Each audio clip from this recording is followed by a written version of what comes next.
లేచి నిలబడి పాడుకుంటామండి. లేచి నిలబడి పాడుకుంటాం.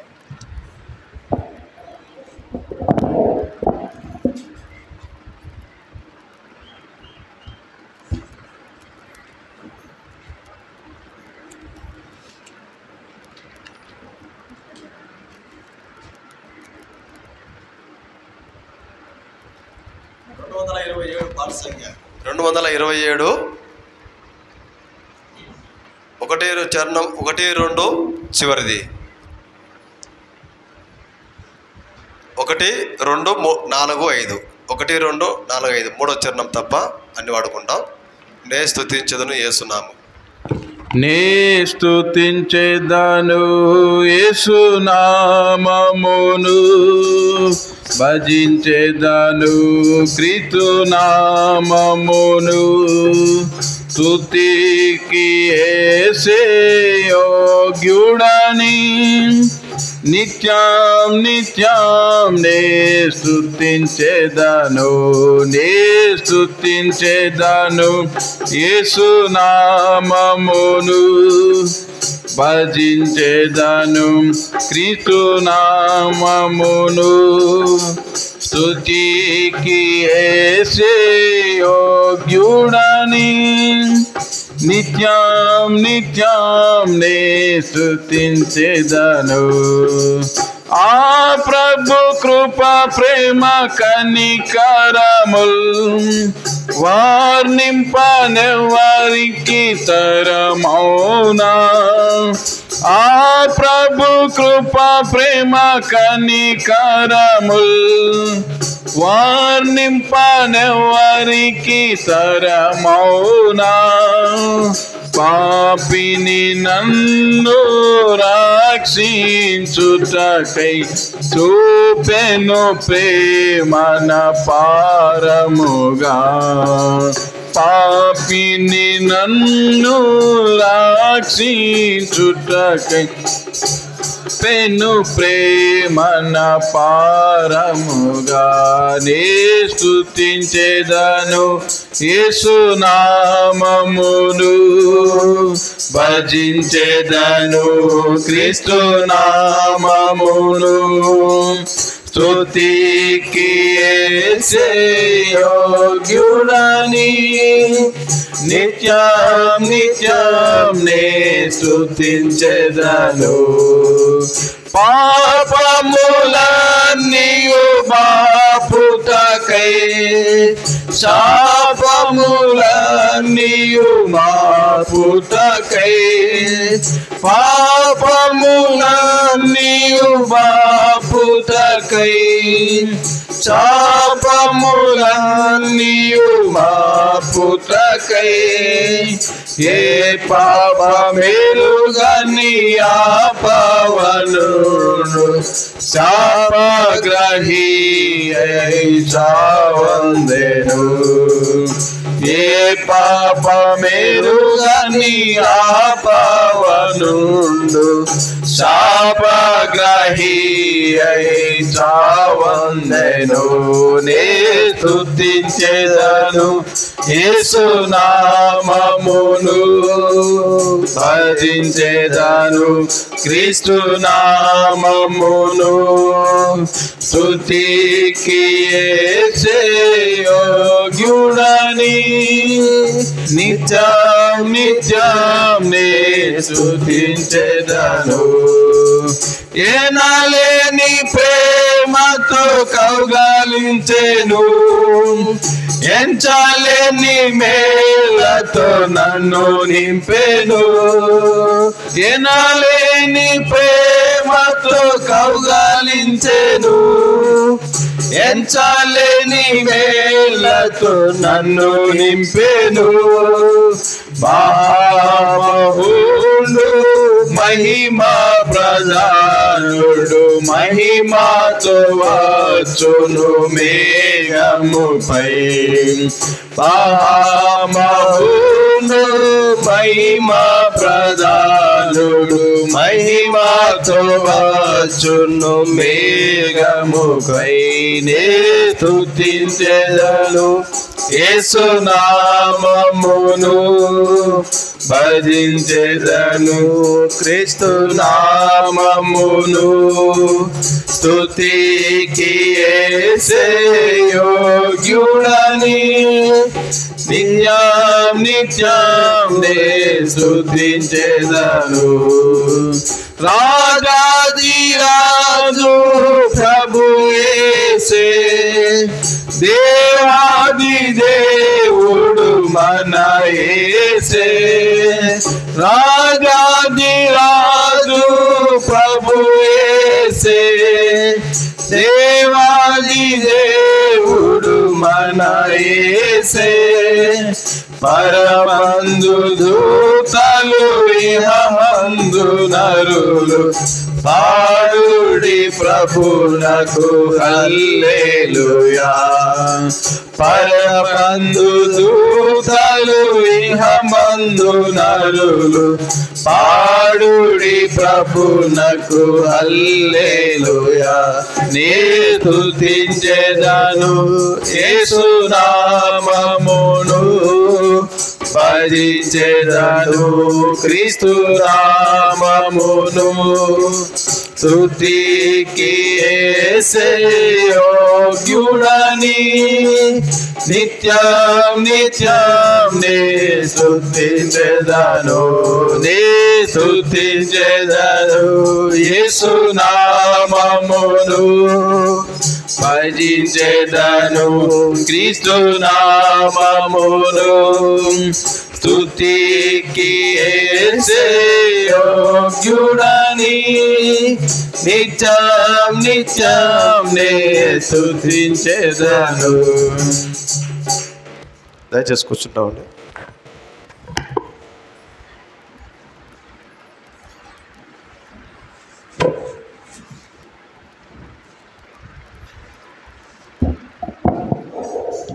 ప్రియమైన వాళ్ళారా, ఇంతవరకు మనం ప్రభువుని ఆరాధిస్తూ వచ్చినాం.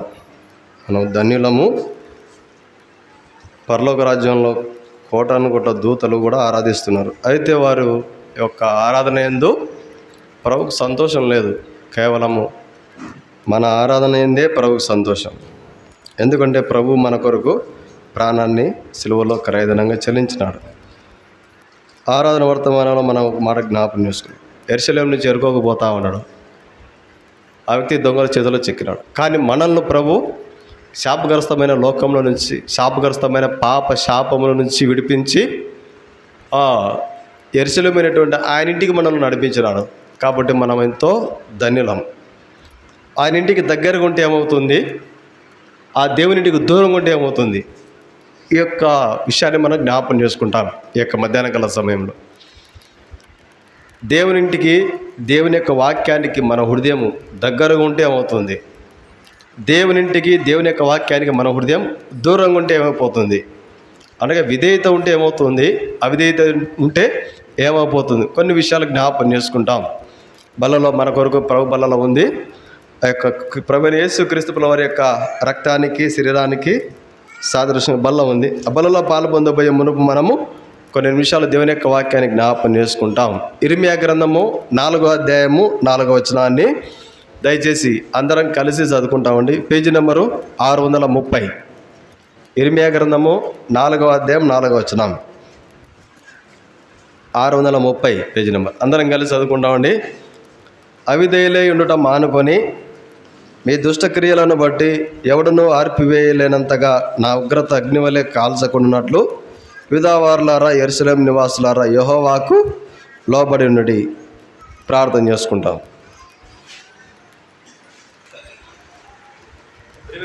తండ్రి యేసుక్రీస్తు ప్రభువు మీకు వందనాలు, స్తోత్రాలు చెల్లిస్తున్నాం. సహాయం ప్రభావ తోడుగొనండి. మీ దయ హస్తాలకు అప్పగిస్తున్నాం. అక్కడ మోకరించిన ప్రతి చంటి బిడ్డ గురించి ఆశించండి. ప్రభు చూపండి. యేసుక్రీస్తు ప్రభువు వారి పరిశుద్ధ నామం బట్టి ప్రార్థిస్తూ అడిగి పెడుతున్నాం తండ్రి. ఆమేన్.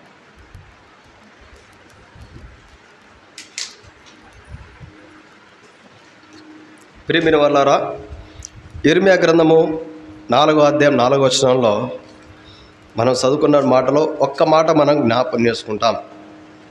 ఆ ఒక్క మాట ఏంటంటే యెహోవాకు లోబడి ఉండుడి.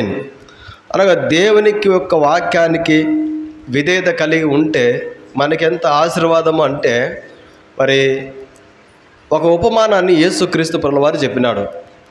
బిడ్డలు భౌతిక విషయంలో బిడ్డలు కుటుంబానికి దగ్గరగా ఉంటే ఆ బిడ్డలకు ఎటువంటి ఆశీర్వాదం మేలు ఉంటుంది తల్లిదండ్రుల ద్వారా. సంఘానికి కూడా దేవుని ప్రజలముగా మనము సంఘానికి దగ్గరగా ఉండి ఉంటే మన ఆత్మీయ జీవితానికి ఏం మేలు కలుగుతుంది. వాక్యానికి మన హృదయం దగ్గరగా ఉంటే, ఈ వాక్యానికి మన హృదయం లోబడితే, ఈ దేహం వాక్యానికి లోబడితే ఎంత ఆశీర్వాదమో అని మనకు అర్థం కావడానికి యేసుక్రీస్తు ప్రభువారు ఒక ఉపమానం చెప్పినాడు. ఆ ఉపమానం ఏంటంటే చూడండి, లూకాసు వార్త 15వ అధ్యాయము 18వ వచనం. లూకాసు వార్త మనకందరికి తెలిసినటువంటి వాక్యమే ఇదంతా కూడా. లూకాసు వార్త 15వ అధ్యాయము 18వ వచనం. చదవనా. తన తండ్రి యొద్దకు వెళ్ళి, తండ్రి, నేను పరలోకమునకు నేను విరోధంగాను నీ ఎదుట పాపం చేసి తిని ఇక మీదట నీ కుమారుడు నన్ను అనిపించుకున్నటకు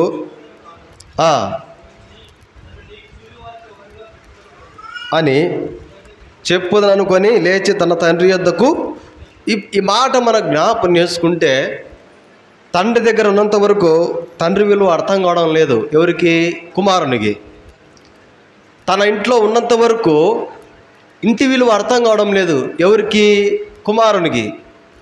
ఇంట్లో ఉన్నటువంటి పని వారి గురించి వారి దగ్గర ఉన్నప్పుడు వారి విలువ అర్థం కాలేదు, కానీ తండ్రి ఇంటికి దూరం అయిపోయిన తర్వాత తండ్రి విలువ తెలిసింది. ఇంట్లో ఉన్నటువంటి పరిస్థితుల విలువ అర్థమైపోయింది. ఇంట్లో పనిచేసే పనివారి గురించి కూడా ఆలోచన చేస్తూ ఉన్నాడు. ఇప్పుడు ఇంట్లో ఉన్నంత వరకు కూడా ఈ ఆలోచనలు ఎప్పుడు రాలే ఈ చిన్న కుమారునికి. ఎంతవరకు ఉన్న ఆయన ఉద్దేశం ఏంటంటే, నేను దూరంగా వెళ్ళిపోవాలి, వ్యాపారం చేయాలి, డబ్బు సంపాదించాలి, విలాసవంతమైన జీవితం జీవించాలి, ఇదే తలంపులు. ఆ సమయం రానే వచ్చింది. తండ్రితో ఆస్తి ఇప్పించుకున్నాడు, దూరంగా వెళ్ళిపోయినాడు, దుర్వ్యాపారం చేసినాడు, నష్టపోయినాడు, స్నేహితులు దూరం అయిపోయినారు, తర్వాత ఒంటరిగా మిగిలిపోయినాడు, తినడానికి ఆహారం లేదు, పందులు మేపేయడానికి ఒప్పుకున్నాడు, పందులకు వేసే పొట్టు తినాలనుకున్నాడు, కానీ ఎవరు కూడా ఆ చిన్న కుమారుని ఏం పెట్టలేదు. ఆకలికి అలమటించిపోతూ ఉన్నాడు, ఆకలి బాధ తట్టుకోలేకపోతున్నాడు.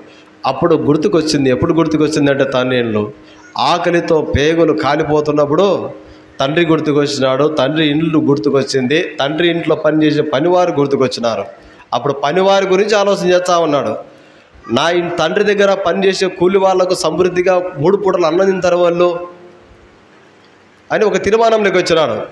నేను మా నాయన దగ్గరికి పోతా, మా నాయనతో ఒక మాట చెప్తా, నేను పరలోకానికి విరోధంగా దేవుని దృష్టికి నేను పాపం చేసిన, నీ ఎదుట పాపం చేసిన, నన్ను క్షమించి దయచేసి నీ కుమారుడుగా కాదు, ఇంతకుముందు నీ కుమారుడనే, ఇప్పుడు నీ కొడుకును కాదు, నీ కొడుకుగా కాకుండా ఒక కూలివారుగా పెట్టుకోనని నేను మా నాన్నని అడుగుతా అనుకునే ఉద్దేశంతో వచ్చినాడు తండ్రి దగ్గరికి.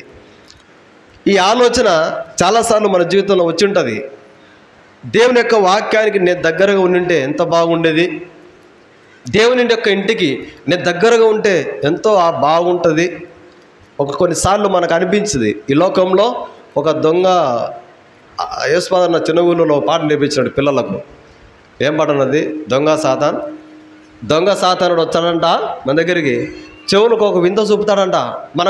మన కళ్ళకు ఒక వింత చూపేవాడు ఉన్నాడు, ఎవరు? అపవాది. చెవులకు ఒక రకరకాల మాటలు చెప్పేవాడు అపవాది ఉన్నాడు, కాళ్ళకు వల వేసి లాగేవాడు ఉన్నాడు మనకు అపవాది. ఆ పిల్లలు వాడుకుంటుంటారు ఆ పాట. దొంగ సాతా చెంతాకొచ్చి చెవులో ఒక కథ చెప్పును. కథ చెప్తాడంట, కథలు. ఇప్పుడు మనకు దేవుని యొక్క వాక్యం అంటే ఇష్టం ఉండదు అసలు. చూడండి టీవీలలో కానీ దేవుని యొక్క వాక్యం చెప్తే ఎవరు వినరు.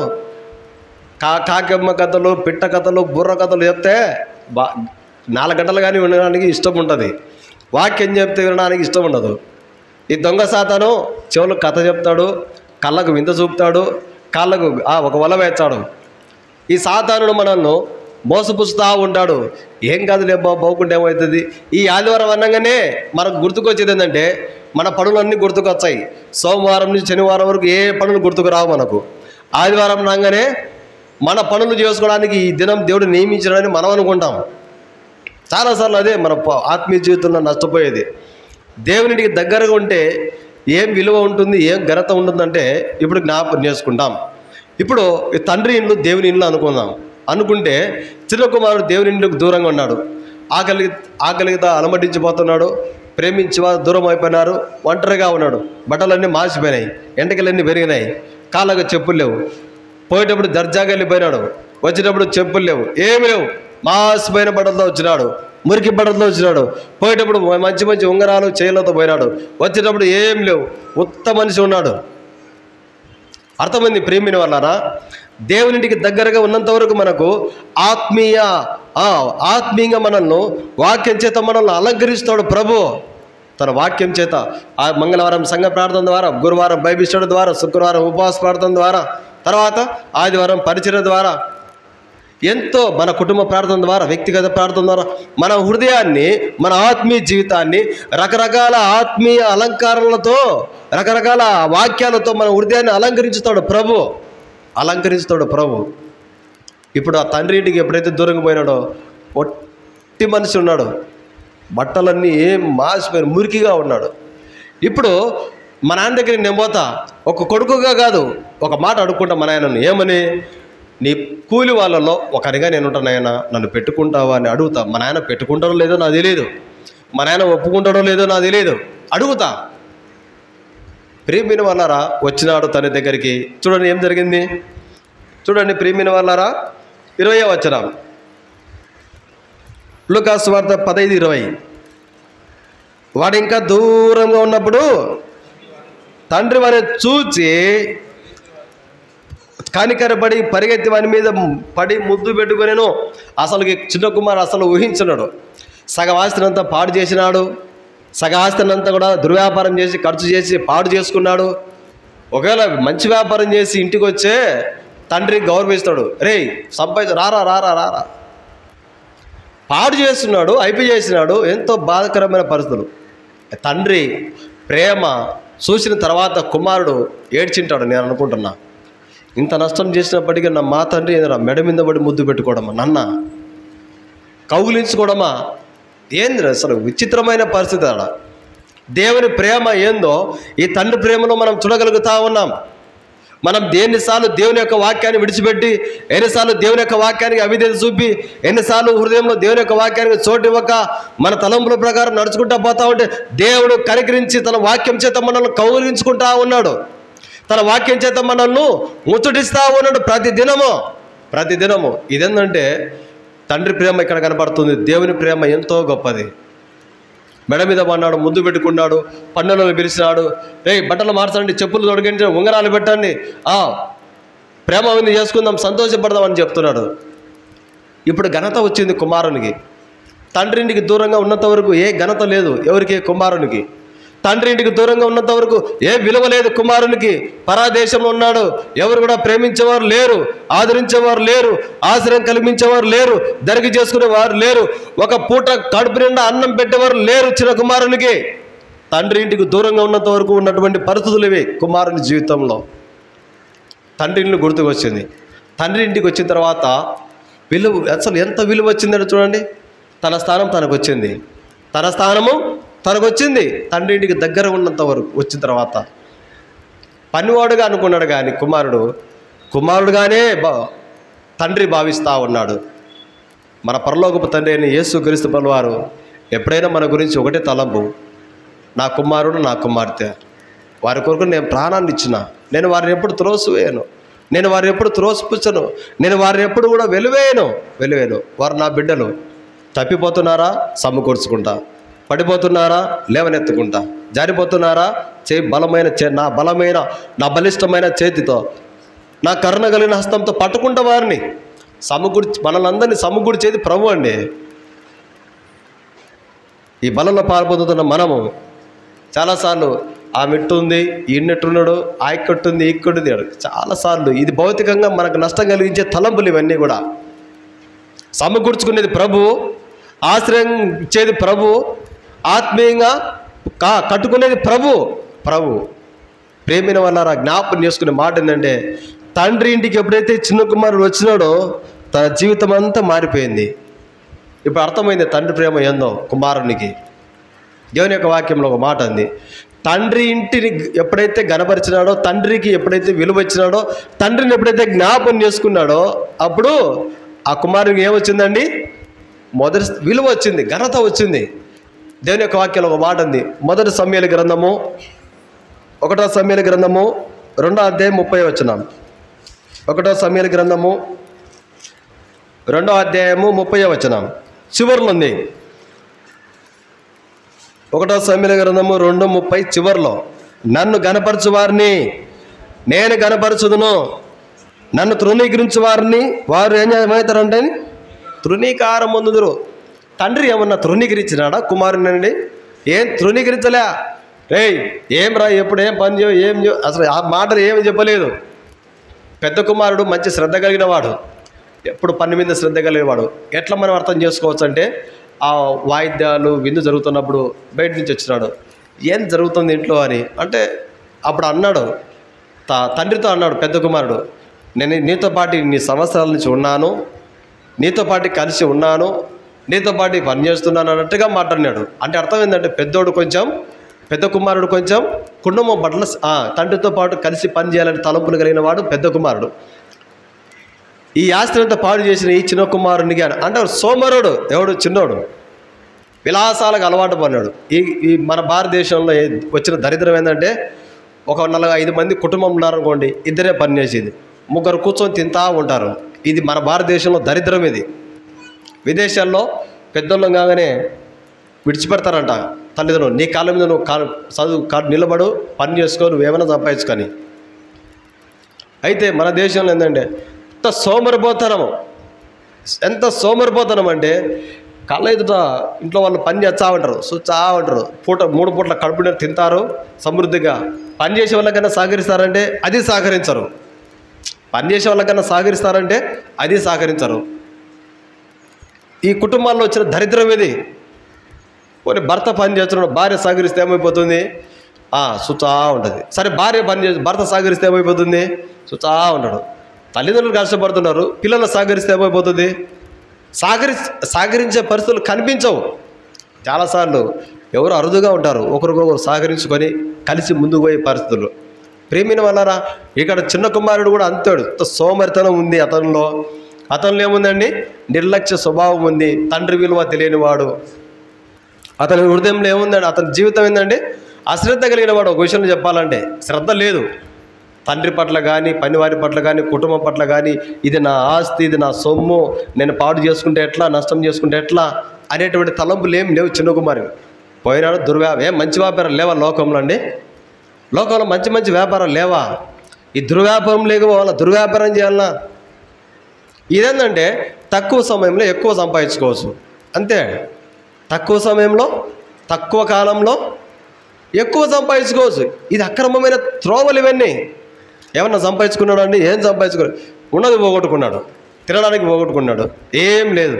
ప్రియమైన వాళ్ళారా, దేవుని యొక్క వాక్యం చెప్తుంది, ఎవరైతే మన సంఘంగా ఉన్న మనము ఎవరైనా సరే దేవునింటిని ఎప్పుడైతే గణపరుస్తామో, దేవుని ప్రభునామాన్ని బట్టి దేవుని సేవకులని, ప్రభునామాన్ని బట్టి దేవుని సేవకులని ఎప్పుడైతే మనం భావించుకుంటామో, ఇది నా దేవుడు నన్ను ఉంచిన నా స్థానిక సంఘం ఇదే అని ఎప్పుడైతే మనం భావించుకుంటామో, దేవుని యొక్క వాక్యదని, దేవుని యొక్క వాక్యాన్ని ఎప్పుడైతే మనం గణపరుస్తామో, దేవుడు మనల్ని తక్కువగా పెట్టడండి, చులకనగా ఎప్పుడు పెట్టాడు. ఆయన మనల్ని గణపరచడు. తండ్రి ఇంటికి ఎప్పుడైతే కుమారుడు వచ్చినాడో, ఆ బంగారాభరణాలు వచ్చి మీద ఉన్నాయి, మంచి వస్త్రాలు వచ్చినాయి, మురికి బట్టలు పోయినాయి, తలంతా మంచిగా దువ్వుకున్నాడు, మంచి బట్టలు, కాళ్ళ చెప్పులు వచ్చినాయి. అసలు ఏందండి ఈ గౌరవం ఎక్కడొచ్చింది? తండ్రి ఇంట్లో వచ్చింది. ఈ ఘనత చిన్న కుమారునికి ఎక్కడొచ్చింది? తండ్రి ఇంట్లో వచ్చింది. ఈ విలువ ఎక్కడొచ్చింది? లోకంలో బయట ఉన్నప్పుడు వచ్చిందా? ఏమి లేదు. తండ్రి ఇంటికి ఎప్పుడైతే వచ్చినాడో ఈ ఘనత వచ్చింది, విలువ వచ్చింది, తన స్థానం తనకు వచ్చింది. ఇది మన జ్ఞాపకం పెట్టుకోవాలా. అర్థమైందంటే ప్రియమైన వాళ్ళారా, దేవుని యొక్క వాక్యం చెప్తుంది, నన్ను గణపరచు వారిని నేను గణపరుచుదును. ఒకవేళ వాక్యాన్ని మనం తృణీకరిస్తున్నామా? ఎన్నిసార్లు విన్నట్టు మాట వాక్యం తెలుసులే, మాకు ఈ వాక్యము పాటే కదా, పాడతాంలేబ్బా, కీబోర్డే కదా, కీబోర్డే వాంచేదా, సాపలే కదా, బేచ్చులే. చాలాసార్లు మన ఆత్మీయ జీవితంలో నష్టపోతూ ఉంటాం మనం.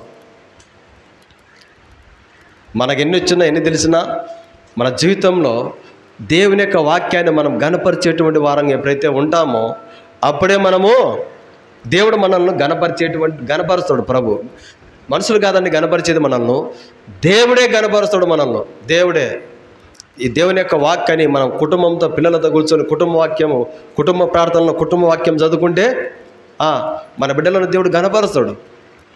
ఈ వాక్యాన్ని గణపరిచిన వారిని ఎప్పుడు కూడా తక్కువగా పెట్టేది ప్రభు. ప్రియమైన సౌరుడా, మన జీవితంలో జ్ఞాపకం చేసుకోవాల్సిన మాట ఏంటంటే దేవుని యొక్క వాక్యాన్ని మనం గణపరచాలంటే ఏం చేయాలండి? గణపరచాలంటే ఊరు చదవడమే కాదు, విన్నటువంటి వాక్యాన్ని చదివిన వాక్యాన్ని మన హృదయంలో భద్రపరచుకోవాలా. ప్రియమైన సౌరుడా, మన జీవితంలో జ్ఞాపకం చేసుకోవాల్సిన మాట ఏంటంటే దేవుని యొక్క వాక్యాన్ని గణపరచడం చాలా ప్రాముఖ్యం. దేవుని యొక్క ఇంటిని గణపరచడం చాలా ప్రాముఖ్యం మనకు. నన్ను గణపరచు వారిని నేను గణపరచుదును. ఇర్మియా 4:4 చివరిలో ఒక మాట ఉంది, చదవండి. చివరిలో ఒక మాట ఉంది. చివరిలో ఏం చూడన్నా, యెహోవాకు లోబడి ఉండాలి. మనం దేవునికి లోబడి ఉంటే ఈ వాక్యాన్ని మనము గణపరుస్తాం. ప్రియమైన సౌరుడా, దేవునిటిని ఎంత గణపరుస్తున్నాం మనం? ఆదివారం రంగానే మన సొంత పనులకే వాడుకుంటున్నాం. ఎంతమంది లేరండి? ఆదివారం రంగానే మన సొంత పనులకే వాడుకుంటాం. దేవునికి ఇచ్చి గణపరిచినట్టు కాదు. చాలాసార్లు వచ్చే తలంపులు ఇదే, ఆదివారం పోవచ్చు లేబ్బా ఏం కాదు, కానీ ఆదివారం చేసుకోవచ్చు లేబ్బా ఏం కాదు, కానీ ఆదివారం కలుసుకుందాంలే అన్న. అసలు ప్రియమైన వాళ్ళారా, ఒక శాస్త్రవేత్త ఉన్నాడు. ఆయన ప్రతి ఆదివారం మందిరానికి పోతున్నాడు. ఒక కంపెనీలో పని చేస్తా ఉన్నాడు. ఏం కంపెనీ అంటే అది గుండు పిన్నుసులు తయారు చేసే కంపెనీ. ఏం కంపెనీ అనేది? గుండు పిన్నుసులు తయారు చేసే కంపెనీ. ఓ పెద్ద అధికారి పిలిచినాడు, మీరు ప్రతి ఆదివారం మందిరానికి పోతే కుదరదు, ప్రతి ఆదివారం మీరు డ్యూటీకి ఖచ్చితంగా రావాల్సిందే అని చెప్పినాడు. లేదు సార్, నేను ఆదివారం రావడానికి కుదరదు సార్ అని చెప్పినాడు. మీరు ఆదివారం కంపెనీకి డ్యూటీకి రాకుంటే మానుకుంటే అవసరం లేదని చెప్పినాడు ఈ కంపెనీ అధికారి. ఇంటికి పోయినాడు. ఆయన భార్యతో మాట్లాడుతూ ఉన్నాడు, అమ్మా ఆదివారం డ్యూటీకి పోతే రమ్మన్నాడు ఆయన, మరి లేకపోతే ఆదివారం నువ్వు డ్యూటీకి రాకుంటే మందిరాన్ని మానుకొని చెప్తున్నాడు, ఏం చేయాలని ఇద్దరు భార్య భర్త కూర్చొని మాట్లాడుకుంటుంటే భార్య చెప్పింది. భార్య ఆత్మీయంగా తలంచింది. ప్రభు సహాయం చేస్తాడు, నువ్వేం భయపడొద్దని చెప్పింది. ఆయన గుండు పిన్నుసుల కంపెనీలో పని చేసేవాడు కనుక ఆలోచన చేసుకుంటా ఏదైనా ఆలోచన ఇట్లా తల నెమురుకోవడము, ఇట్లా గుండెల మీద చేయబెట్టుకోవడము, ఏం చేయాలా ఒక్కొక్కరు ఒక విధానంలో చేసుకుంటారు. ఆయన తన గుండెల మీద కొట్టుకుంటా ఉన్నాడు, ఏం చేయాలా అని ఆలోచన చేసుకుంటాడు. గుండె పిన్నిసు జోబికి ఉన్నది, అది కుచ్చుకున్నది. ఆయన అక్కడ రక్తం వచ్చింది. ఆ గుండె పిన్నిసు పట్టుకుని ఇట్లే ఉన్నాడు. ఆయన పట్టినే చూసుకుంటా ఉన్నాడు. ఈ గుండె పిన్నిసు ఏం చేయాలి ప్రభా, ప్రతి ఆదివారం మీ ఇంటిని విడిచిపెడితే నాకు నెమ్మది ఉండదు, అధికారులేమో ఆదివారం కూడా డ్యూటీకి రావాలంటున్నాడు, ఏం చేయాలి ప్రభా అని గుండె పిన్నిసు పట్టుకొని ఇట్లే ఆలోచన చేసుకుంటా ఉన్నాడంట. అప్పుడే ప్రభు తలంపించినాడు, ఇంతకంటే శ్రేష్టమైన స్థానంలో నేను ఉంచుతా అని. అప్పుడే ఇది గుండు పిన్నిసు, అది ఎక్కడ పడినా అక్కడ ఇబ్బందే, కూర్చుకుంటుంది. ఇదే పిన్నిసును వేరే ఆకారంలోకి మారుస్తే ఎట్టుంటుందని ఆలోచన చేశాడు ఆయన. దేవుడు ఇచ్చినాడు తలంపు. ఇచ్చిన తర్వాత ఆ గుండు పిన్నిసును, చక్కగా ఉండే గుండు పిన్నిసును వంకరగా తయారు చేసినాడు. దానికి ఒకటి సేఫ్టీగా తయారు చేసినాడు, ఆ గుండు పిన్నిసు కునుసుకోకుండా. అది ఇప్పుడు మనం వాడే పిన్నిసులండి. పిన్నిసు కూర్చుకుంటుంది. ఆ పిన్నిసు పెట్టిన తర్వాత ఏం కూర్చుకోదు. గుండు పిన్నిసు ఎక్కడ పెట్టినా కూర్చుకుంటుంది. ఆ పిన్నిసు తయారు చేసినాడు. ప్రేమైన వాళ్ళారా, ఆ పిన్నిసు తయారు చేసినాడు. ఆ పిన్నిసు తయారు చేసిన తర్వాత ఎవరైతే ఆ గుండు పిన్నిసుల కంపెనీ తయారు చేస్తాడు చూడండి, ఆ ఓనర్ వచ్చినాడు. ఓనర్ వచ్చి నీకెన్ని కోట్లు కావాలో చెప్పు, నేను ఇస్తా. ఆ పిన్నిసు ఎట్లా తయారు చేసావు నాకు చెప్పు అంటున్నాడు. అర్థమైంది ప్రేమైన వాళ్ళారా? ఆ గుండె పిన్నిసులు తయారు చేసే కంపెనీ వ్యక్తి ఈయన దగ్గరికి వచ్చినాడు. ఆ పినిస్ ఎట్ట తయారు చేసావు చెప్పు, నాకు నీకు ఎన్ని కోట్లు కావాలో తీసుకో, నేను ఇచ్చా. ఒకప్పుడు ఆదివారం నువ్వు డ్యూటీకి రా, లేకపోతే మానుకో అని చెప్పిన వ్యక్తి. దేవుని దినం కొరకు దేవుని దినంలో దేవునితో గడపాలని మనం ఎప్పుడైతే తీర్మానం చేసుకుంటామో అప్పుడు మనల్ని ఎప్పుడు దేవుడు విడిచిపెట్టాడండి. దేవునింటికి మనం దగ్గరగా ఉంటే విలువ ఉంది, ఘనత ఉంది. 96వ కీర్తనలో ఒక మాట, అద్భుతమైన మాట ఉంది చూడండి. 96వ కీర్తనలో చూడండి ప్రియమైన వాళ్ళరా, 96వ కీర్తన 6వ వచనం, 96:6. ఘనత ప్రభావములు ఆయన సన్నిధిలో ఉన్నవి, బల సౌందర్యంలో ఆయన పరిశుద్ధ స్థలంలో ఉన్నవి. ఏం ఘనత ఉందండి? సోమవారం నుంచి శనివారం లోపు ఇచ్చేటువంటి కూలి ఒక ఆదివారం మానుకుంటే ఎక్కువ తీసుకో. మనం ఆదివారం వచ్చేటువంటి కూలి ఈ వారం మధ్యలో ప్రభు మనకిచ్చాడు. ప్రభు నమ్మదగిన వాడు. ఆదివారాన్ని మాత్రం, దేవుని మందిరాన్ని మాత్రం మనం ఎప్పుడు కూడా విడిచిపెట్టకూడదు. ఎట్లుంటుందంటే కొన్నిసార్లు దేవుని మందిరం విడిచిపెడితే మన ఇంట్లో కార్యం జరుగుతుంటుంది. మన ఇంట్లో కార్యం విడిచిపెట్టి పక్కింట్లో పోతే అట్లుంటుంది అంతే. మన ఇంట్లో పండగ జరుగుతుందండి. మన ఇంట్లో ఏదో పెళ్లి కార్యక్రమమో ఏదో ఒకటి జరుగుతూ ఉంది మన ఇంట్లో. ఇంత సంతోషకరమైనటువంటి పరిస్థితులు మన ఇంట్లో జరుగుతూ ఉంటే ఆ గృహాన్ని విడిచిపెట్టి పక్కింటికి పోతే, పక్కూరికి పోతే ఎట్లుంటుందండి? చూడండి, అట్టే ఉంటుంది. దేవుని మందిరాన్ని ఆదివారం పూట విడిచిపెడితే ఇట్టే ఉంటుంది.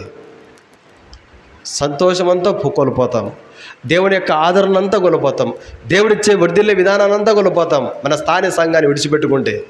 చాలా ప్రాముఖ్యమైన మాట. నన్ను గనపరచు వారిని నేను గనపరచుదును. దేవునిటిని ఎంతగా గనపరుస్తామో, దేవుని యొక్క వాక్యాన్ని ఎంతగా గనపరుస్తామో మనము, ఈ చిన్న కుమారునికి ఎట్లయితే ఘనత వచ్చిందో అలాగనే దేవుడు మనల్ని ఘనతగానే పెట్టుకుంటాడు. ప్రియమైన వాళ్ళారా, ఇది చాలా ప్రాముఖ్యమైన మాట. డ్యూటీ చేసేటప్పుడు ఆదివారం పూట చాలా ఏడ్చేవాడిని నేను, వాస్తవంగా చెప్తున్నా. ఆ డయాగ్నోస్టిక్ సెంటర్లో హైదరాబాద్ నుంచి బద్రీనారాయణ గుండె ఆపరేషన్ చేసి డాక్టర్ వచ్చాడు. మళ్ళా హైదరాబాద్ నుంచి నరాల డాక్టర్ వచ్చాడు ఆయన. ఆదివారం నెలకు 2 వారాలు, మొదటి వారం 3వ వారంలో 2 డాక్టర్లు స్పెషలిస్ట్ వస్తారు. ఇద్దరమే ఏడ్చుకుంటూ పోయేవాడిని డ్యూటీకి. ప్రభా, నీ ఉద్దేశం వేరు, నా ఆలోచన వేరు, నన్ను క్షమించు ప్రభా, నన్ను క్షమించు ప్రభా. దుఃఖపడేవాడిని. ఎన్నోసార్లు ఏడ్చిన సందర్భాలు ఉన్నాయి. ఆదివారం దేవుని విడిచిపెట్టి. ప్రేమైన వాళ్ళరా, ఈ తండ్రి ఇంటికి దూరంగా ఉన్నంత వరకు ఆ కుమారునికి ఏ విలువ లేదు, ఏ ఘనత లేదు, ఏ పెద్ద ప్రాముఖ్యత ఇచ్చేవాళ్ళు ఏం లేరు. ఎప్పుడైతే తండ్రి ఇంట్లోకి వచ్చినాడో, ఈ తండ్రి ఇంట్లో దేనికి సాదృశ్యం అంటే దేవుని యొక్క మందిరానికి సాదృశ్యము. దేవుని యొక్క మందిరానికి సాదృశ్యం మన స్థానిక సంఘంలో జ్ఞాపకం పెట్టుకోవాలి. అందుకొరకే చెప్తున్నాడు, మీరు యెహోవాకు లోబడి ఉండండి. లోబడితే మనం ఎట్టుంటామండి? మనం లోబడితే ఆదివారం రాగానే 10 గంటలకు మందిరం అయితే 9:30కి వచ్చాడు అంటాం. అంతేగా ఈ దినం పరిచయ కొరకు ప్రార్థన చేస్తాం. మనం దేవునికి లోబడేటువంటి వారం ఉంటే మంగళవారం సంఘ ప్రార్థన 7 కాదు 6:50కి వచ్చి కూర్చుంటాం. ఎవరైనా ముందు వచ్చే 9:30కి వచ్చినా 9కి వచ్చినా సేవకులకు భయం, ఒరే ఆయకొచ్చింది మధ్య తొందరగా, ఆంటీ వచ్చింది మేర తొందరగా రెడీ కావాలని. ప్రియమైన వాళ్ళరా, దేవుని మనం గనపరచాల, ప్రభు మనల్ని గనపరచడు. ఇది ఒక ఉపమానం మాత్రమే. లోబడి ఉంటే ఇంకే అంత ఆశీర్వాదము. యోహాను సువార్త చూడండి, యోహాను సువార్త 11వ అధ్యాయము 20వ వచనం. యోహాను సువార్త 11వ అధ్యాయము 20వ వచనం. 20వ వచనం. మార్త యేసు వచ్చుతున్నాడని విని వెళ్ళాను కానీ మరియా ఇంటిలో కూర్చొని ఉండెను. మార్త యేసుతో, ప్రభా, నువ్వు ఇక్కడ ఉండిన ఎడల నా సహోదరుడు చావకుండును. ఇప్పుడు దేవునికి దగ్గరగా ఉంటే, మనం యేసుక్రీస్తు ప్రభువారు మన హృదయంలో ఉంటే, యేసుక్రీస్తు ప్రభువారి యొక్క దృష్టిలో మనం ఉంటే, ఆయన సన్నిధిలో మనం కనబడితే, ఆయన సన్నిధిలో మనం కనబడాలని మనం ఆశ కలిగి ఉంటే ఎంత ఆశీర్వాదమో చెప్తున్నా. ఇప్పుడు మార్త మరియా 2 అక్కజెల్లెలు ఉన్నారు. వారికి ఒక తమ్ముడు ఉన్నాడు, లాజరు. చనిపోయినాడు. యేసుప్రభుల వారికి తెలిసింది. ఇంకా 2-3 రోజులు లేటుగానే ఎన్ని రోజులు లేటుగా ఉన్నాడని చూడండి ప్రియమైన వాళ్ళారా. 2 రోజులు లేటుగానే వచ్చినాడు యేసుప్రభుల వారు. 6వ వచనంలో ఉంది, ఇంకా 2 రోజులు ఆలస్యంగా వచ్చినాడు. అప్పుడు మార్త చెప్తోంది, యేసుప్రభువా నువ్వు గనక మాతో ఉండింటే, నువ్వు మా ఇంట్లో ఉండింటే, మా ఇంట్లో నువ్వు ఉండింటే, నీతో మేము ఉండింటే ఈ నష్టము, నా తమ్ముడు చనిపోయేవాడు కాదు ప్రభువా అని చెప్తుంది. చూడండి, ప్రభువు మనతో ఉంటే, మనం ప్రభువులో ఉంటే, దేవుని మందిరంలో మనం ఉంటే, మన హృదయంలో దేవుని యొక్క వాక్యానికి సంపూర్ణంగా చోటు ఉంటే ఏ ఆత్మీయంగా నష్టం జరగదు అనేటువంటి విషయాన్ని మార్త చెప్తుంది. ఒక నిరీక్షణ ఉంటుంది, నాతో నా ప్రభు ఉన్నాడు, నాతో నా ప్రభు ఉన్నాడు, నా కుటుంబంతో నా ప్రభు ఉన్నాడు, నా బిడ్డలతో నా ప్రభు ఉన్నాడు, నా సంఘంతో నా ప్రభు ఉన్నాడని మనకు ఒక నిరీక్షణ కలుగుతుంది. ఈ మార్త అదే చెప్తుంది, అయ్యా నువ్వు గనక ఉంటే నా తమ్మునికి నష్టం జరిగేది కాదు, నా తమ్ముడు సజీవంగా ఉండేవాడు. అయితే ప్రభు చెప్తున్నాడు, ఏం చెప్తుందో తెలుసా అండి? చూడండి, ఇదే లూకా సువార్త, యోహాను సువార్త 11వ అధ్యాయము 35వ వచనం. యేసు కన్నీళ్లు విడిచెను. చాలనా? యేసుప్రభుల వారు కన్నీళ్లు విడిచింది లాజరు కొరకు. తర్వాత గెస్తమినే తోటలో కన్నీటితో ప్రార్థన చేసినాడు. చూడండి, ఒక చోట ఒక కూలి పని చేసేటువంటి ఒక ఇంట్లో పని చేసే ఒక మనిషి చనిపోయినాడు. చనిపోతే యజమానుడు వచ్చినాడు. యజమానుడు వచ్చి చెప్తా ఉన్నాడు, నాకంటే చాలా పెద్దవాడు ఇతను, చనిపోయినాడు, నన్ను ఆడించినాడు, నన్ను ఎత్తుకున్నాడు, నాకెంతో సహకారిగా ఉన్నాడని చెప్పి ఏడుచా ఉన్నాడు. గొప్ప పెద్ద యజమానుడు. ఒక మనిషి చనిపోతే ఏడుచాడు. తన ఇంట్లో వాళ్ళు చనిపోలేదు, తన ఇంట్లో వాళ్ళు కాదు చనిపోయింది, ఇంట్లో పనిచేసే కూలి వాడు చనిపోయినాడు. చనిపోతే ఏడుచా ఉన్నాడు. వాళ్ళ కూతురికి ఫోన్ చేసి చెప్తా ఉన్నాడు, మా చనిపోయినాడమ్మా మన యేసు అని. ఏంటండి ఇది? ఎంత నమ్మకత్వము! ఇంకో విషయం చెప్తా, ఒక ఇంట్లో పనిచేసే కూలివాడు చనిపోయినాడు. యజమానుడు ఏం చేశాడో తెలుసా అండి? అతన్ని బయట ఎక్కడ భూస్థాపన చేయొద్దు, మా పొలంలోనే భూస్థాపన చేయాలా, మా పొలంలోనే భూస్థాపన చేసుకుంటా ఇవన్నీ అని ఆ యజమానుడు వాళ్ళ నాన్నగారి సమాధి పక్కలోనే భూస్థాపన చేపించుకున్నాడు. అర్థమైంది ప్రియుల మీద వాళ్ళు చెప్పింది? ఒక కూలివాడు చనిపోతే యజమానుడు వాళ్ళ పొలంలో భూస్థాపన చేపించుకున్నాడు. చూడండి, ఇంకా ఆ కూలివాడు ఎంత నమ్మకంగా పనిచేసి ఉండాలా, ఎంత నమ్మకం సంపాదించుకుండాలా యజమాని హృదయంలో. ఇటువంటి విషయాన్ని నేను ఎక్కడ చూడలేదు, ఎక్కడ వినలేదు, నా కళ్ళారా నేను చూసిన. ఎప్పుడన్నా దారిన పోతున్నప్పుడు అసలు ఆశ్చర్యం అనిపిస్తుంది. నమ్మకత్వం నిజంగా ప్రభువును గణపరిచేటువంటి నమ్మకత్వంలో మనం ఉండగలిగితే, ఇది నా స్థానిక సంఘమని, నిజంగా నా స్థానిక సంఘం ఇదనేటువంటి ఆత్మీయ ఆలోచనతో మనం దేవునిటిని గణపరిస్తే, ప్రియమైన వాళ్ళరా, ప్రభు ఎంత సంతోషపడతాడు. ప్రభు ఏడుచా ఉన్నాడు. ఎవరి కోసము? మార్త కన్నీరు చూసినాడు, మరియా కన్నీరు చూసినాడు, లాజరు మరణాన్ని చూసినాడు. ప్రభు ఏడుచా ఉన్నాడు. అంటే ఎంత ప్రేమ సంపాదించుకున్నారు వాళ్ళు ప్రభు యొక్క హృదయంలో. ఈ మార్తా మరియాలు ఆ తల్లులు వాళ్ళు వాళ్ళ తమ్ముడు కలిసి చిన్న గ్రామం బేతనియా. బైబిల్ గ్రంథంలో బేతనియా 2 ఉన్నాయి, బేతనియా 1, బేతనియా 2 అని. బేతనియా 1, బేతనియా 2 2 ఉంటాయి బేతనియాలు. ఈ బేతనియా అనేది చిన్న గ్రామంలో యేసుక్రీస్తు ప్రభువారికి హృదయంలో స్థానం సంపాదించుకున్నాడు.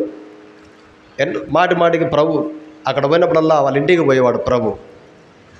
పోయేవాడు. ప్రభు ఏడుచావనంటే అర్థమైందండి? సర్వ సృష్టికి ఆధార సంబూతుడైన దేవుడు, సర్వాధికారిలైన ప్రభు, సర్వోన్నతుడు, పరిశుద్ధ స్థలంలో నివసించే ప్రభు మార్తా మరియమ్మల కన్నీరు చూచి ఏడుచావన్నాడు ప్రభు. వారు యేసుప్రభుల వారికి హృదయం ఎంత చోటిచ్చి ఉండాలా, వారి ఇంట్లో యేసుప్రభుల వారికి ఎంత స్థానం ఉండాలా ఆలోచన చేయండి ప్రియమైన వాళ్ళ.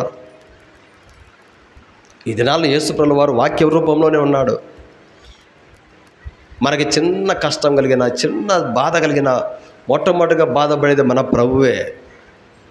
ఆ విషయం మనం గ్రహించాం. మనం కన్నీరు గారిస్తే ప్రభు దుఃఖపడతాడు. ఎందుకంటే ఈ ప్రియమైన వాళ్ళరా, ఎందుకంటే ప్రభు మన కొరకు ప్రాణాన్ని అర్పించుకున్నాడు. కానీ మనం తెలియక ఆదివారం అన్నాగానే మన సొంత పనులకు వాడుకుంటూ ఉంటాం. ఇది ఆత్మీయంగా చాలా అవివేకం ప్రియమైన వాళ్ళరా, అవివేకం. ఆదివారం పోగొట్టుకుంటే ఏమన్నా నెమ్మది ఉంటుందండి? లేదు. నేను అనుభవంతో చెప్తున్నా, ఏ నెమ్మది ఉండదు. వారం అంతా ఎంత మంచి ఆహారం తిన్నా తృప్తి ఉండదు, ఎంత మంచి బట్టలు కట్టుకున్నా సంతోషం ఉండదు. కలవరం ప్రభు దినాన్ని పోగొట్టుకున్నా అని ఆ దినంలో వచ్చే సంతోషం ఎప్పుడు సమకూర్చుకోలేం. ప్రియమైన సౌరీశ్వరుడా, తండ్రి ఇంటికి ఎప్పుడైతే మనం దగ్గర ఉంటామో దేవుని ఇంటికి అప్పుడు మనకు ఆత్మీయ ఘనత ఉంది, మన ఆత్మకు సౌందర్యం ఉంది. 40వ వచనంలో అద్భుతమైన సందర్భం జరిగింది. 40వ వచనం, అందుకు యేసు, నువ్వు నమ్మినడలా దేవుని మహిమను. ఎవరంటే దేవుని మహిమ చూసేది? ఎవరైతే దేవుని ఇంటిని ఘనపరిచి దేవుని యొక్క వాక్యానికి సంపూర్తిగా హృదయంలో చోటిచ్చి ప్రభు ఇంటిని ఘనపరుస్తూ ఉంటారో వారి జీవితంలో దేవుని మహిమను చూడగలుగుతారు. వాస్తవం చూడండి. 12వ అధ్యాయము 2వ వచనం, మార్త ఉపచారం చేశాను, ఆయనతో కూడా భోజనం కూర్చున్న వారిలో. ఇది అద్భుతం కదండి. దేవుని మహిమ, నష్టపోయినటువంటి పరిస్థితులన్నీ కూడా సమకూర్చబడడం, ఇది దుఃఖమంతా సంతోషం కావడం, ఇది కన్నీరంతా కూడా లేదు, కన్నీరు లేదు. ఇంకా కన్నీరు లేదు. ప్రేమిన వాళ్ళారా, విషయం ఏంటంటే, జ్ఞాపకం చేసుకునే మాట ఏంటంటే, ఎప్పుడైతే ప్రభు మన హృదయంలో సంపూర్తిగా ఉంటాడో, ప్రభు ఇంట్లో మనం ఉండాలని ఎప్పుడైతే ఆశ కలిగి ఉంటామో, ప్రభు మనల్ని ఆయన మహిమ చేత మనల్ని నడిపిస్తూ ఉంటాడు.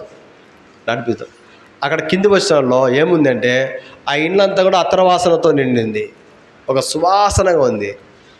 మనం కూడా దేవుని ఇంట్లో ప్రతి ఆదివారం దేవుని మందిరంలో జరిగే ప్రతి కూడికకు వస్తూ మన ఆత్మీయ జీవితాన్ని కట్టుకుంటూ ఉంటే, మనము, మన కుటుంబాలు, మన పిల్లలు, మన సంఘం ఎట్టుంటుందంటే ఆత్మీయంగా సువాసనగా ఉంటాం. ఇదేంటంటే, ఈ అనుభవాలు ఎవరిలో ఉంటాయంటే, యెహోవాకు లోబడి ఉండుడి. దేవునికి ఎవరైతే లోబడుతూ ఉంటారో వారి జీవితాల్లో, వారి కుటుంబాలు, వారి బిడ్డలు, ఆ సంఘము ఎట్టుంటుందంటే సువాసనగా ఉంటుంది. అంతేగా, ఏం లేదు. దేవుని యొక్క వాక్యం చెప్తుంది. ఒకవేళ దేవునింటిని మనం నిర్లక్ష్యం చేసినాం అనుకోండి, ఇంతవరకు మనము దేవునికి దగ్గరగా ఉంటే ఏమవుతుందో తెలుసుకున్నాం. చిన్న కుమారునికి ఘనత వచ్చింది, తన స్థానం తనకు వచ్చింది. తర్వాత లాజరు జీవంతో లేచినాడు, తర్వాత ప్రభు పక్కన కూర్చున్నాడు. ఎంత గొప్ప భాగ్యము! ఇదేంటంటే ప్రభువును హృదయంలో సంపూర్తిగా చేర్చుకున్నటువంటి విధానంలో జరిగే ఆశీర్వాదాలు ఇవి. సంఘానికి దగ్గరగా ఉంటే కలిగేటువంటి ఆశీర్వాదాలు ఇవన్నీ కూడా. ఇప్పుడు ఏంటంటే,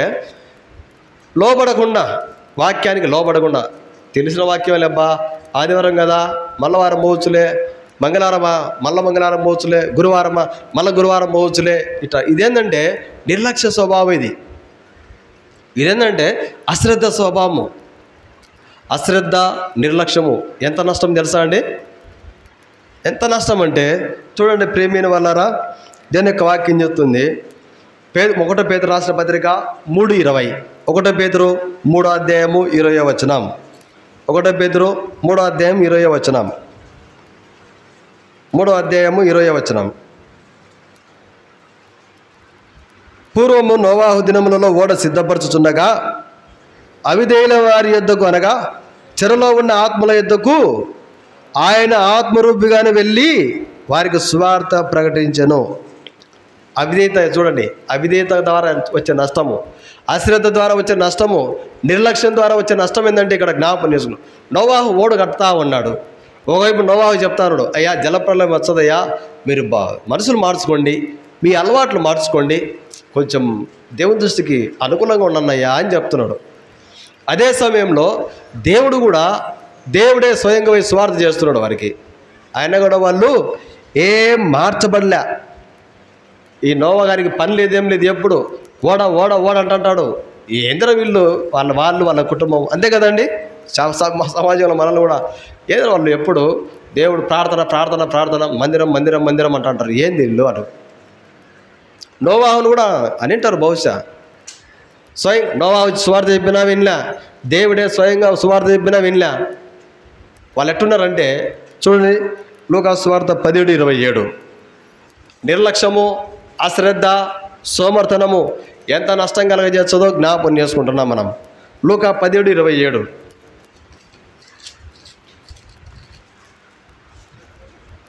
లూకా సువార్త 17:27. నోవాహు ఓడలోనికి వెళ్ళిన దినం వరకు జనులు తినచ్చు, త్రాగొచ్చు, పెండ్లాడచ్చు, పెళ్లికి ఇవ్వబడచ్చు నుండి అంతలో జలప్రలయం వచ్చి వారినందనే. ఇది అండి. సరే, ఈ ఆదివారం పోకుంటాం వాళ్ళే మనం చూసుకోవచ్చు, మళ్ళీ వచ్చే ఆదివారం పోదాలి మంది అనుకుంటాం. ఈ వారం అంతా సజీవంగా ఉంటామో మనం తెలుసా? అసలు మనకి తెలియదు ప్రియమైన వాళ్ళారా. వాళ్ళు అట్నే అనుకున్నారు. జలప్రలయమా రే, నోవా ఏదో జలప్రలయం ఉంటాడు, చూస్తాం లేరా రే, వచ్చినప్పుడు చూస్తాం లేరా జలప్రలయము. అంతలోపు వాళ్ళు ఏం చేస్తున్నారు? నోవాహు మాట వినలేదు, దేవుడు చెప్తున్న మాట వినలేదు, తింటా ఉన్నారు. తినాలా, తినకూడదని కాదు.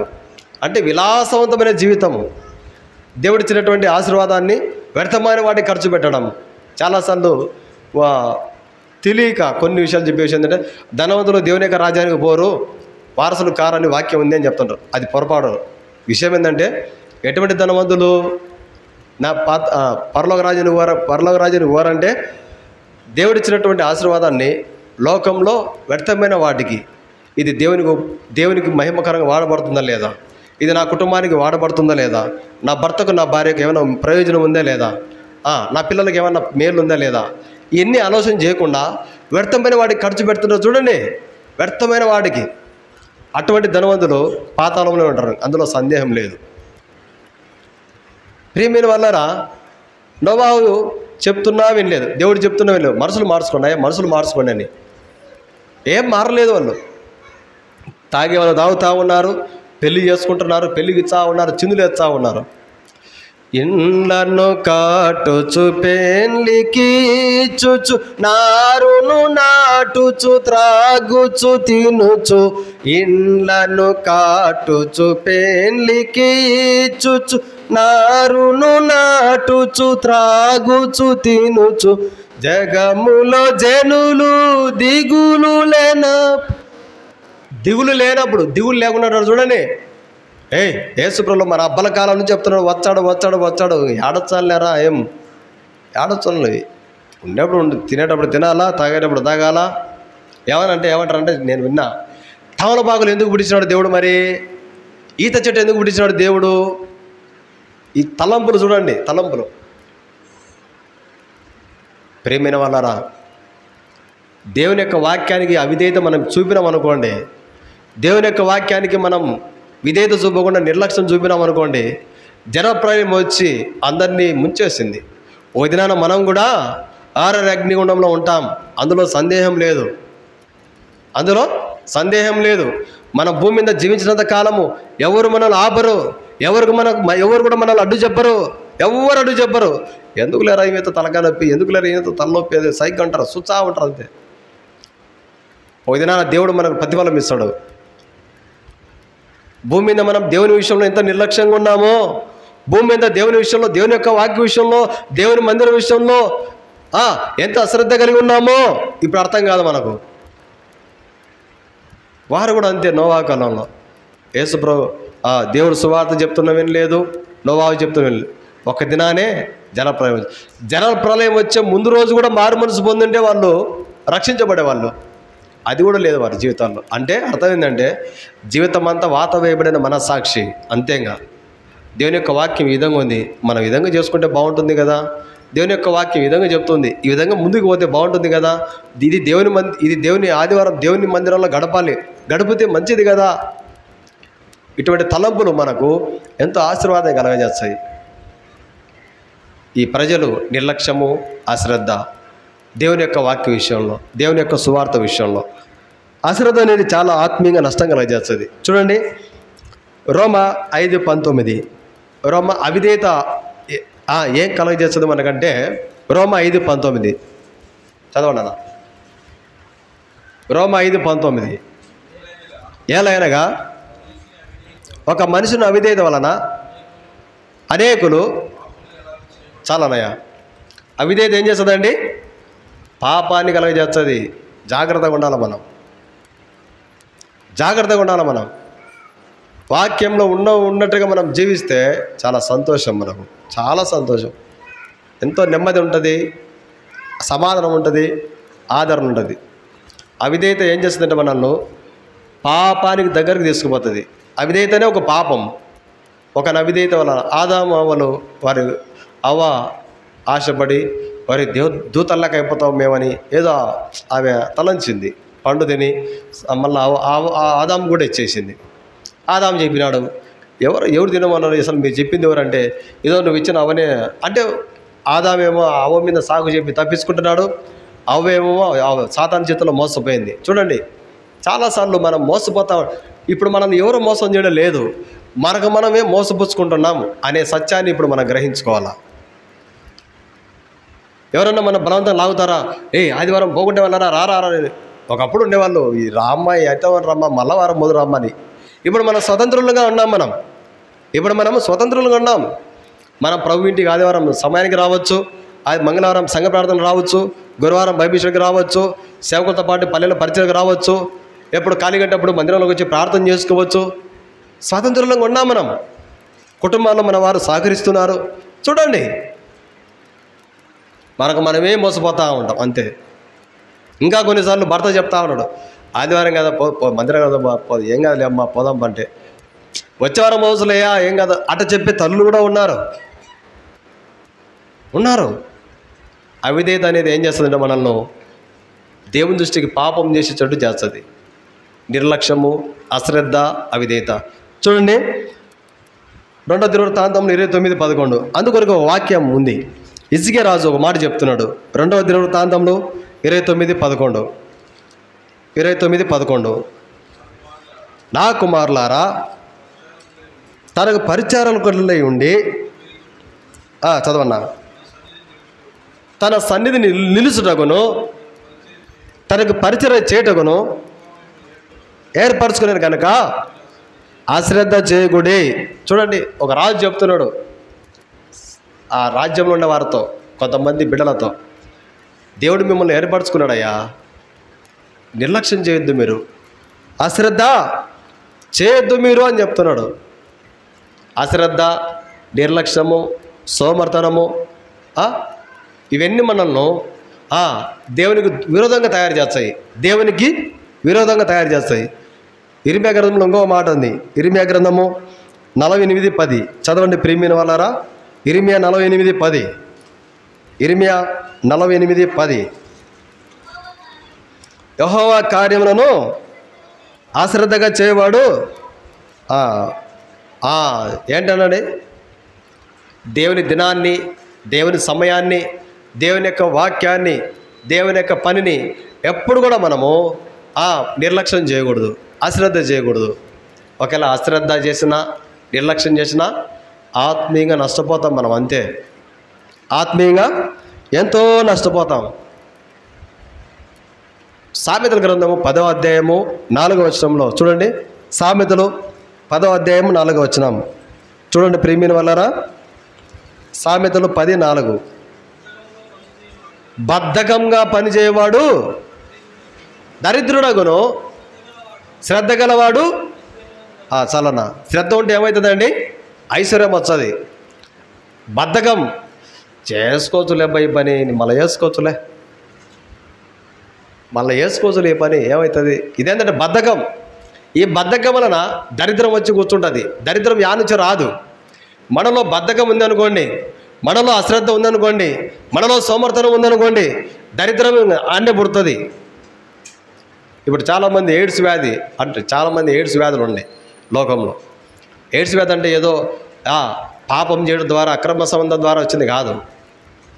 ఇంకొక మార్గం ఉంది. ఏంటంటే ఒక వ్యక్తికి న్యూమోనియా వచ్చి ఉంటుంది, ఊపిరితిత్తులో నీరు చేరి ఉంటుంది.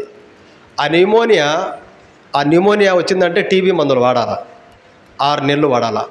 ఒకవేళ 6 నెలలు సరిగా వాడుకోలేదు అనుకోండి, మందులు నిర్లక్ష్యంగా వాడుకున్నాడు అనుకోండి, మళ్ళీ డాక్టరు మందులు జాగ్రత్త వాడేయని మళ్ళీ 9 నెలలు వాడుకోవాలా. ఒకవేళ ఈ టీబీ జబ్బును నిర్లక్ష్యం చేస్తే మాత్రలు మింగాలంటే బాధ అయిపోతుంది. జబ్బు వచ్చినప్పుడు రోజు మింగాల ఒక వారం అయితే వేసుకోవచ్చు, 6 నెలలు మింగాలంటే కష్టమే కదండి. కష్టమే 6 నెలలు. ఎప్పుడు భలే చేదవి. నేను కూడా వాడినా, నాకు కూడా న్యూమోనియా వచ్చినది. న్యూమోనియా వచ్చిన తర్వాత టీబీ మందులు 6 నెలలు వాడినా, సరిగా వాడక మళ్ళీ 9 నెలలు వాడినా. ఇది ఎట్లా వచ్చిందంటే నాకు టయానికి తిండి తినకుండా ఎప్పుడు దేవుని మందిరమేగా మందిరం పని చేస్తూ ఎప్పుడు మందిరం. ఇది కూడా ప్రియమైన వాళ్ళారా. అయితే ప్రియమైన వాళ్ళారా, ఈ న్యూమోనియా ఎక్కువైపోతే టీబీని నిర్లక్ష్యం చేసినాం అనుకోండి, ఎయిడ్స్ క్రిమి శరీరంలో పుడుతుంది, అంతే కదా. ఒక వ్యక్తి ఎయిడ్స్ వచ్చిన మాత్రం వీడు ఏం పాపం చేసాడో ఏందో అనుకోవాల్సిన అవసరం లేదు. న్యూమోనియా ఎక్కువైంది అనుకోండి, టీబీ ఎక్కువైపోతుంది. టీబీ క్రిమి ఎక్కువైపోయి ఎయిడ్స్ వ్యాధిగా రూపం మారుతుంది, అంతే.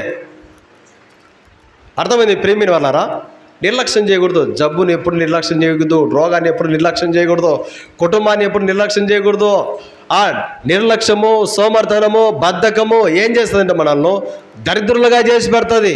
మన చదవండి ఆ మాట, సామెతలు 10:4.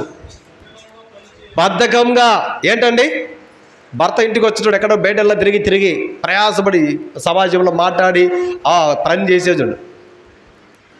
ఏమన్నా కొంచెం అన్నం పెట్టమ్మా అంటే పెట్టుకోయా.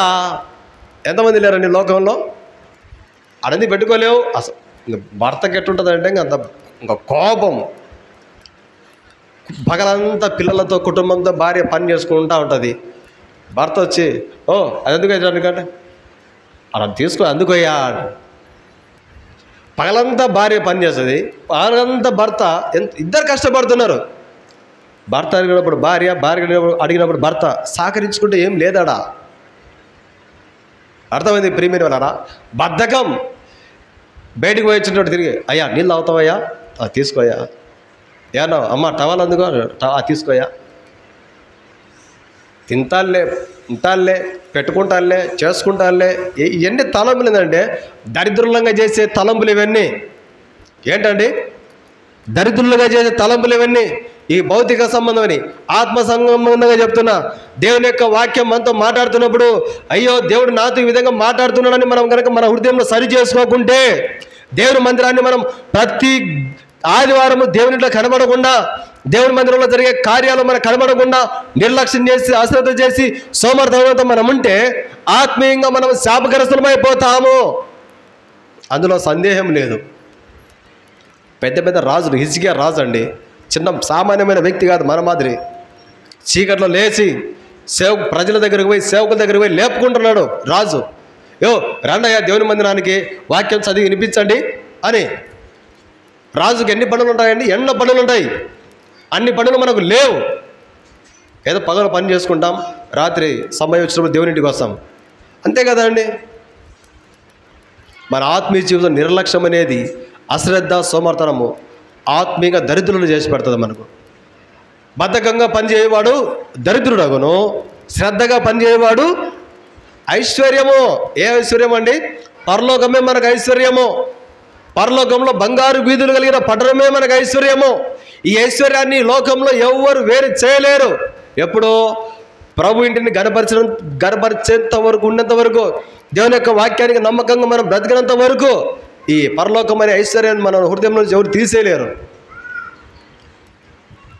ఆత్మీయంగా, భౌతికంగా, కుటుంబ జీవితంలో దరిద్రులు కావద్దు. మనం ఐశ్వర్యవంతులుగానే ఉండాలి. మనం దేవుని యొక్క వాక్యం చెబుతుంది. హెబ్రీ పత్రికలో మాట ఉంది చూడండి, హెబ్రీ 13:7. అశ్రద్ధ అనేది, నిర్లక్ష్యం అనేది చాలా ప్రమాదం మన జీవితంలో. హెబ్రీ 13:7.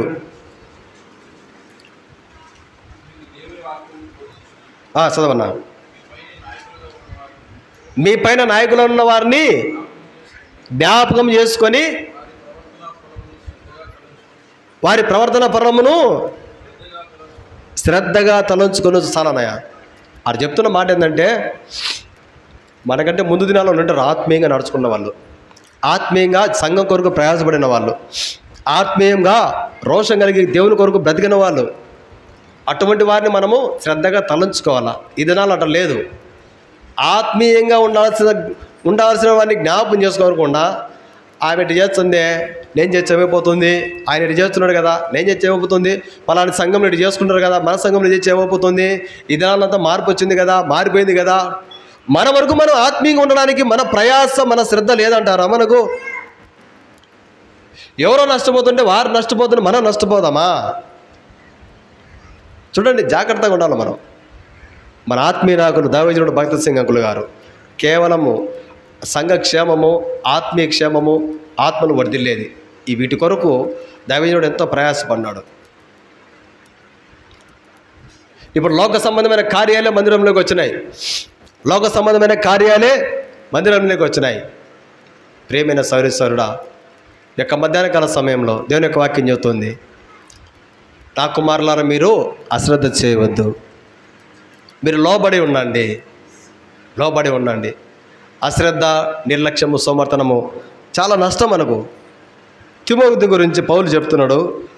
2 తిమోతి 1:17, 2 తిమోతి 1:17 త్వరగా తీయండి దయచేసి. 2 తిమోతి 1:17.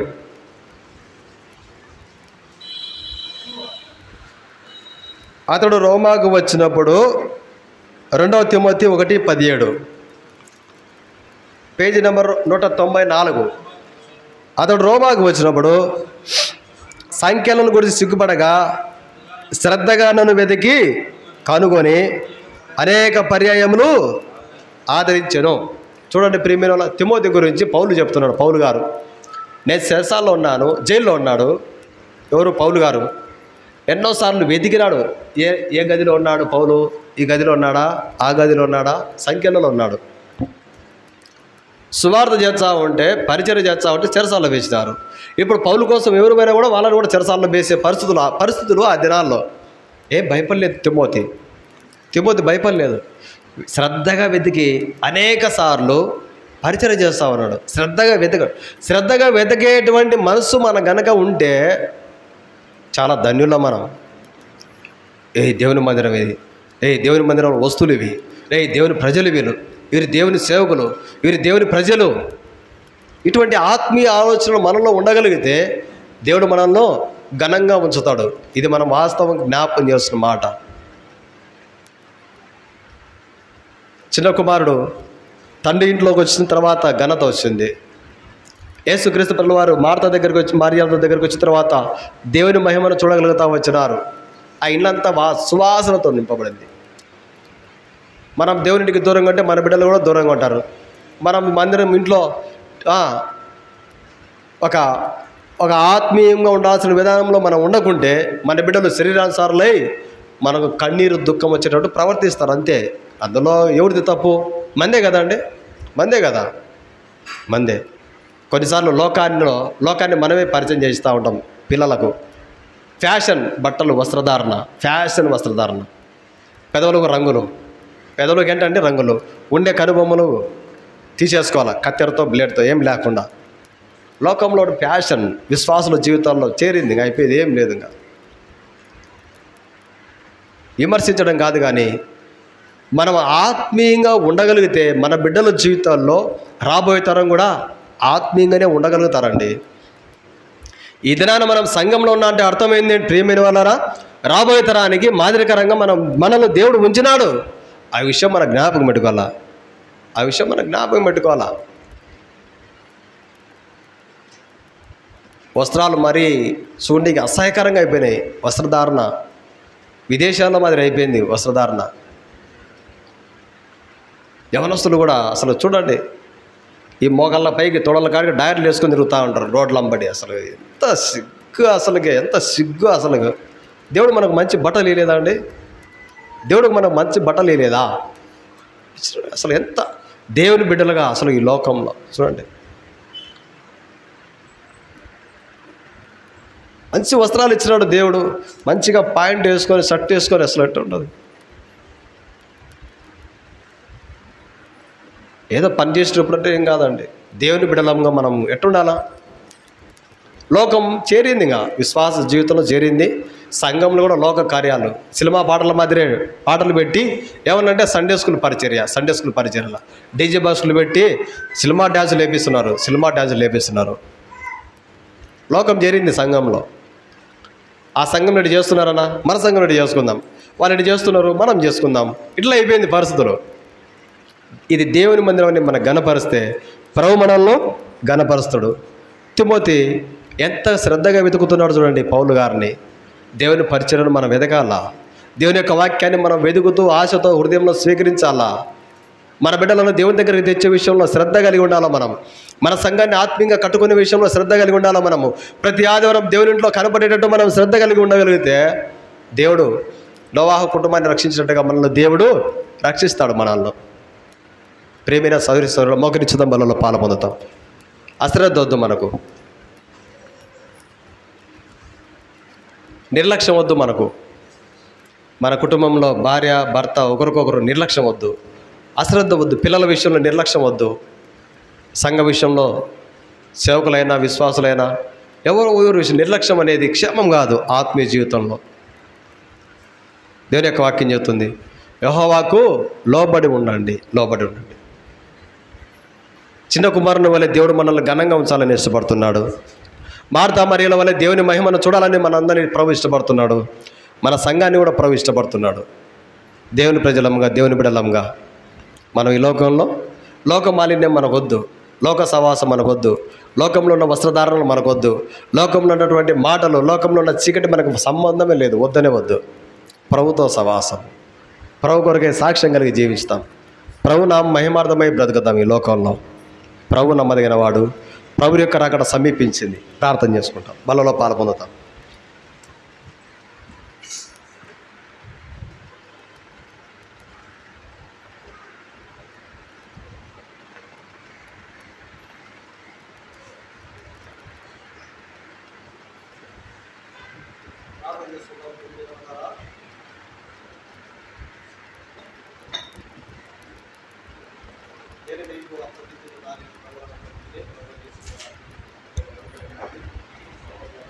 చెల్లించి దాన్ని విరిచి ఇది